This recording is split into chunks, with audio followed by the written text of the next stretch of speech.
की। अब इसको लेके जो है बहुत सारे लोग जो है दो धड़े में बटे हुए हैं। एक धड़ा वो है जिसने ये तहिया कर रखा है कि हमें कितनी ही गालियाँ बको, कितनी ही सलावातें सुनाओ, कितना ही हमें बुरा भला कहो, हमें तो गली में ही कूड़ा फेंकना है। मतलब हम बगैरत हैं, जलील हैं, कमीने हैं, हम ख़ानदानी भी नहीं हैं। हम तो जो है अगर आप हमें मुसलमान भी नहीं समझते तो ना समझो वाले। अस्सलाम वालेकुम, उम्मीद आप सब खैरियत से होंगे। हर किसी की ज़िंदगी में कुछ ना कुछ मसले ज़रूर होते हैं और बहुत सारे मसले जो है उस इंसान की ज़िंदगी से जुड़े हुए होते हैं और बहुत सारे मसले उस इंसान की ज़िंदगी से जुड़े हुए होते ही नहीं हैं, लेकिन वो उसके लिए मसले होते हैं। अब जैसे हमारी ज़िंदगी से फ़िलिस्तीन का मसला नहीं जुड़ा हुआ, बज़ाहिर हम इंडिया, पाकिस्तान, बांग्लादेश में रहने वाले लोगों से कोई फ़िलिस्तीन का ऐसा कोई मसला नहीं जुड़ा हुआ, लेकिन मुसलमान होने के नाते हैं, इस्लाम के मानने की वजह से और भी एक अटैचमेंट हो जाता है कि बेगुनाह लोग हैं, अगर मुसलमान नहीं भी होते तो भी मज़लूम कौम है, तो इस वजह से जो है वो एक मसला मुसलमानों के लिए है। इसको भी एक आप मसला कह सकते हैं। हिंदुस्तान में अगर आप रहते हैं तो आपके लिए जो है वो वक्फ बोर्ड का जो नया कानून जो है वो बदलने जा रहा है, उसको भी जो है आप एक मसले के तौर पे अपनी ज़िंदगी में देख सकते हैं।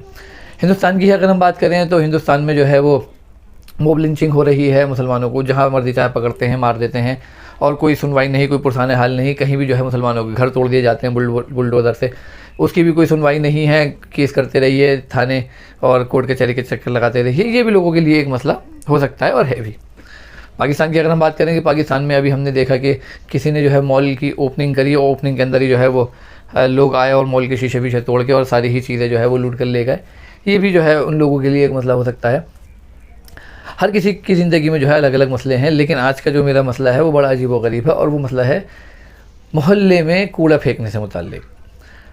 बहुत सारे मोहल्लों के अंदर जो है वो ख़ास तौर पर मुस्लिम मोहल्लों की अगर मैं बात करूं तो मुसलमानों के मोहल्लों के अंदर जो है वो लोगों ने इस तरीके से एक रिवाज बना रखा है कि बस अपने घर से बाहर निकलते ही कूड़ा फेंक देते हैं और वो जो है कूड़ा लोगों के पैरों में आ रहा है। जानवर, कुत्ते, बिल्ली, चूहे जो है उसको घसीटते हैं, फाड़ देते हैं और वो पूरे में फैल जाता है और पूरी रात और सुबह तक भी जो है वो गंदगी फैली रहती है। और अगर आपने सुबह वो कूड़ा 9-10 बजे फेंका है तो वो अगले दिन सुबह 9-10 बजे उठेगा। गलियों में खास तौर पर, सड़क में तो फिर भी झाड़ू लगती है, आज के दिन में 3-4 बार, लेकिन गलियों में जो है वो सुबह एक ही बार झाड़ू लगती है, फिर वो 24 घंटे बाद ही झाड़ू लगेगी। अब इसको लेके जो है बहुत सारे लोग जो है दो धड़े में बटे हुए हैं। एक धड़ा वो है जिसने ये तहिया कर रखा है कि हमें कितनी ही गालियाँ बको, कितनी ही सलावातें सुनाओ, कितना ही हमें बुरा भला कहो, हमें तो गली में ही कूड़ा फेंकना है। मतलब हम बगैरत हैं, जलील हैं, कमीने हैं, हम ख़ानदानी भी नहीं हैं। हम तो जो है अगर आप हमें मुसलमान भी नहीं समझते तो ना समझो भले से, लेकिन हम तो गली में ही कूड़ा फेंकेंगे। एक दूसरा धड़ा वो है जो पूरी कोशिश इस चीज़ में लगा रखी है उसने कि भाई इन कूड़ा फेंकने वालों को जो है रोका जाए। कहीं जो है वो कैमरे से कंट्रोल हो रहा है, बाकायदा देखा जाता है कि कैमरे से जो है वो कौन किसके घर में कूड़ा फेंक रहा है। अब भी 12 बज रहे हैं, कल स्कूल है, लेकिन माशाल्लाह बच्चे जो है वो शोर मचा रहे हैं पड़ोस के घरों में से, तो बहुत से लोगों के लिए ये भी एक मसला होता है, लेकिन अल्हम्दुलिल्लाह हमारे लिए मसला नहीं है। ठीक है, हम जो है इन सब चीज़ों का बुरा नहीं मानते। पड़ोसी का ये भी हक़ है कि उसकी तकलीफ़ को बर्दाश्त करा जाए। खैर, तो हम आते हैं कूड़े के ऊपर। कूड़ा जो है बहुत से लोगों ने जो है कैमरे लगा दिए कि भाई जो है वो कैमरे से निगरानी रखी जा रही है। अब बहुत सारी जगहों पे जो है वो ऐसा सिस्टम नहीं है कि भाई वो हर घर के आगे एक कैमरा लगाया जाएगा। वो गली के इस कोने पे कैमरा है और इस कोने पे कैमरा है, बीच के जो घर हैं वो कवर नहीं हो रहा है, कूड़ा कहाँ से आ रहा है पता नहीं चल रहा।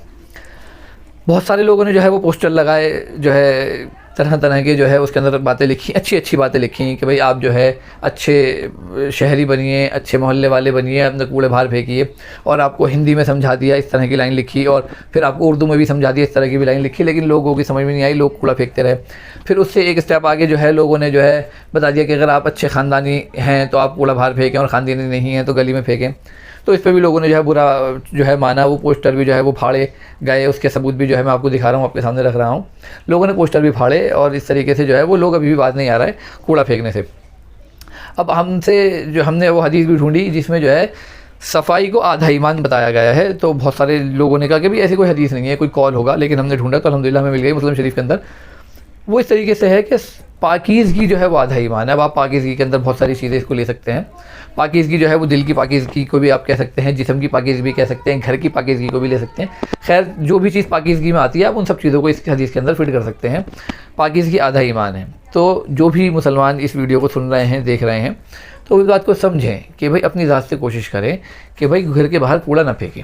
अच्छा, जो फेंक रहे हैं ना तो आप उनको फेंक दीजिए, कोई बात नहीं। आप सबसे बढ़िया काम ये करिए, आप जब भी बाहर निकलें उसके घर की कूड़े की थैली उठाते हुए आप बाहर ले जाइए और बाहर फेंक दीजिए। 2 दिन, 4 दिन, महीना, साल 2 साल भी अगर आपको ये काम करते हुए लगता है, पूरी ज़िंदगी भी अगर आपको ये काम करते हुए लग जाती है तो कोई बात नहीं। आपको ये चाहिए कि पड़ोसी अगर आपको तकलीफ़ दे रहा है तो उसकी तकलीफ़ भी आपको बर्दाश्त करनी है, ये पड़ोसी का हक़ है। तो कोशिश करें कि ये सब फजूल की चीज़ों में ना पड़ के, ज़िंदगी के अंदर और बहुत सारे मसले हैं, लोगों के कारोबार ख़त्म हो चुके हैं, हम लोग इसी में पड़े हुए हैं कि भाई कौन कूड़ा फेंक रहा है, कौन कूड़ा नहीं फेंक रहा। लोगों के हालात बहुत ख़राब हैं, मोहल्ले में पड़ोस में देखें कौन परेशान है, उसकी किफ़ालत की ज़िम्मेदारियाँ लें। माशरे में देखें, समाज में देखें कि मुसलमान जो है किस तरीके से पीटा जा रहा है, उसके लिए हम क्या कदम उठा सकते हैं। हमारे जो है ज़िम्मे के करने के जो काम हैं हम वो करें, और दूसरा जो है अगर कुछ ऐसा काम कर रहा है तो आंखें बंद करके उसकी सफाई का भी खुद जिम्मेदारी ले लें। अगर आपको पता चल जाए कि किस घर से कूड़ा आता है, आप उस घर के पे रोज़ जाइए, मोहल्ले वाले ड्यूटी लगाएं और एक बंदा रोज़ जाए, भाई साहब अपना कूड़ा दे दीजिए, मैं बाहर फेंक कर आना है। 1 हफ़्ते तक आप ये अमल कर लीजिए। पहली बात तो ये है वो आपको कूड़ा ही देगा, नहीं तो 1 हफ़्ते के अंदर अंदर उसको शर्म आ जाएगी, वो अपना कूड़ा खुद बाहर फेंक कर आएगा।